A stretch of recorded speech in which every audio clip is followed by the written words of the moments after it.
Welcome back. This is the Daily Thunder Podcast. I'm your host, Ryan Woods. And tonight I am joined by no one. I am flying solo tonight. This is more on me. I got home a little late tonight.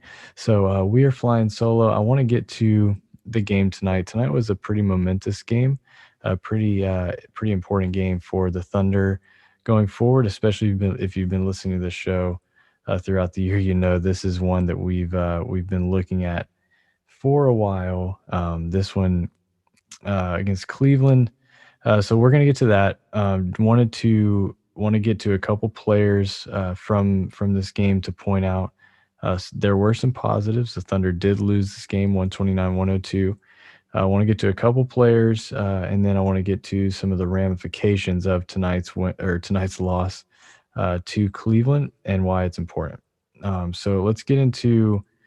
First off, I want to highlight Moses Brown. I just think he's like improving even quarter by quarter. He's just a solid guy, and I'm excited the fact that Oklahoma City has him, even if it's just a bench role going forward. I think he's just got a lot of tools that can be developed and a lot of upside at that position. So I'm excited to see what they do with him. He had 13 points, 11 rebounds, 1 steal, 1 block. He was 6 of 10 from the field. He's really they've simply his shot attempts come from right at the rim, which you love a guy that is a screener and a lob threat. I think that's going to be fun to see with Shea. I don't know if we'll see that this year, but I think Moses Brown and Shea could be a lot of fun together for a certain stretch. And so he's developing well. I love the way that he rebounds in traffic. I love the way that he gets on the offensive glass. He seems to just be around the ball when shots go up. So I'm pumped about Moses Brown. I think he's been impressive all year. Really, I should say all year, the entire year that he's been with Oklahoma City. I think he's been just so impressive. Great energy. Another guy, man, Teo came out firing today. He had a quick 7. He scored the first basket of the game. It was a deep 3. He continues to show deep range from 3. That was his only 3 of the night. He went 1 for 6, but was just impressed with how he came out of the gate, getting shots up, getting into the lane. The first 3 went up, and then it was he drew an and one, missed that free throw, but then drew another and one, hit that one. So he ended with 14 points, 4 assists. We didn't get a ton of offense really from the starters. Pretty pedestrian numbers, I would say. 13 for Brown, 12 for Kenrich Williams, 14 from Teo, 10 from Poku. Poku didn't have a great shooting night tonight. He went 3 for 12 from the field, 2 of 8 from 3. And then Svi is just a fantastic shooter. He moves so well without the ball. He draws a lot of attention. When this team is ready to compete and they're throwing, Shea and Dort and Baisley and Poku, like when these guys are ready to go, I think Svi's going to be in the mix. I really do.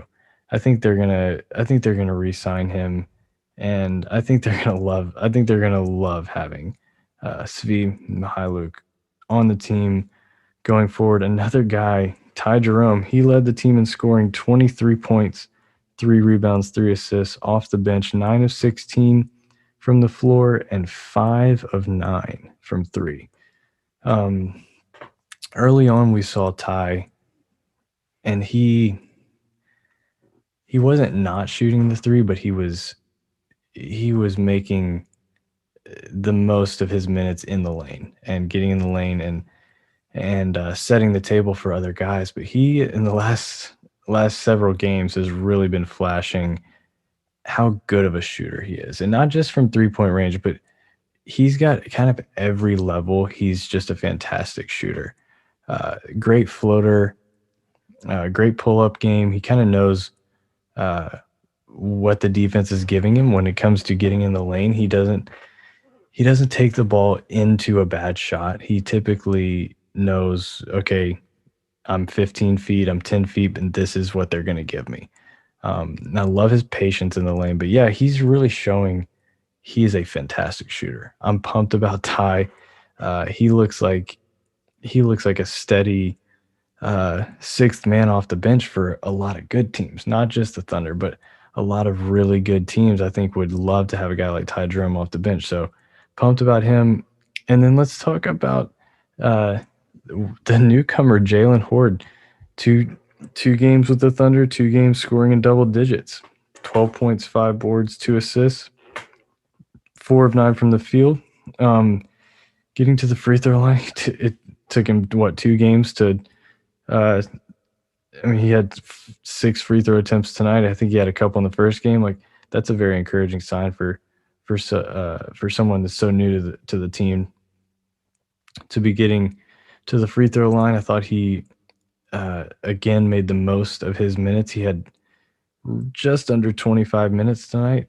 So another solid showing from a guy that they are going to give quite a bit of opportunity to. So good on Jalen Horde. The Cavs were led by Colin Sexton, Darius Garland. I thought, and we saw Kevin Love tonight, 18 points, 11 boards in 23 minutes. It's so weird to watch Kevin Love against the Thunder play for another team. We've watched him I remember those classic games, those Thunder Timberwolves games back in the day where it seemed like he would go for 30 and 30 almost every time. It seemed like a career high every time he played against us. So another good game from him. Taurean Prince, 22 points off the bench. The Cavs just had a little more offense tonight. 21 from Garland.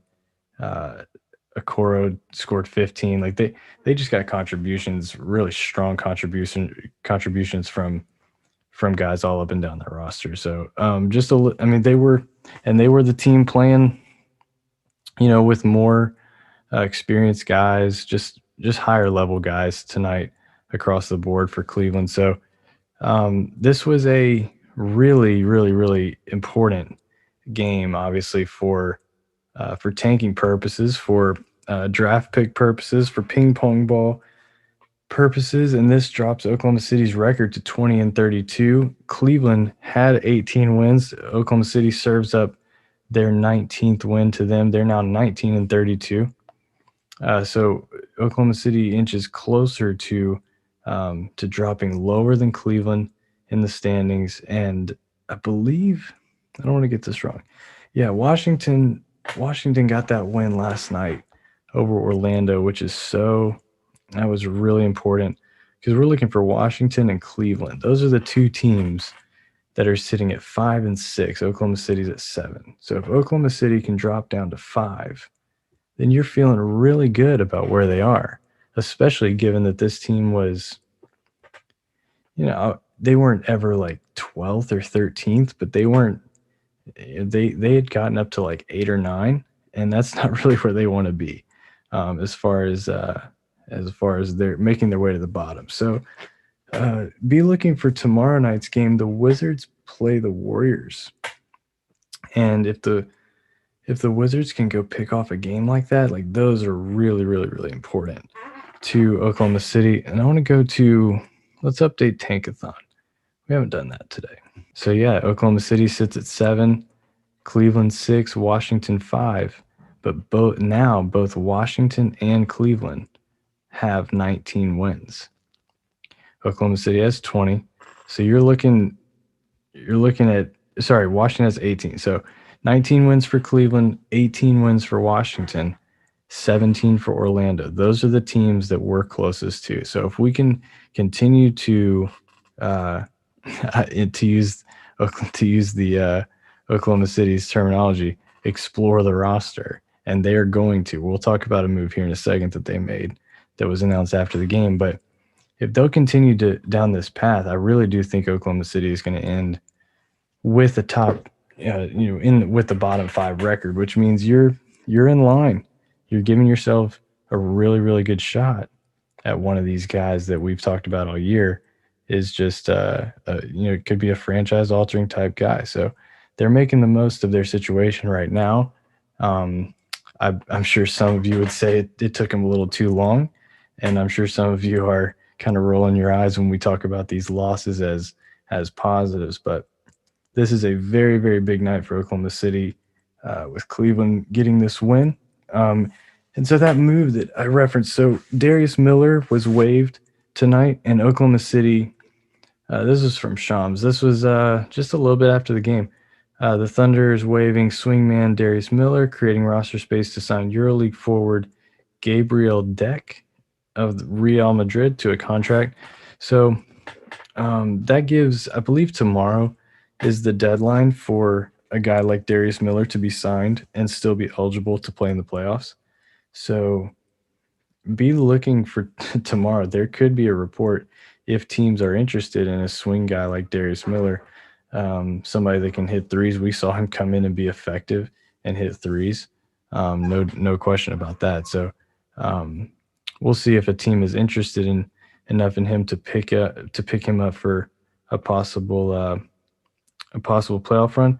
And I did see a tweet from, I think it was Ty Jerome, about Darius Miller that I thought was worth reading. There it is. This is about Darius Miller. One up, if not the best teammates I've ever had. Great player, better person.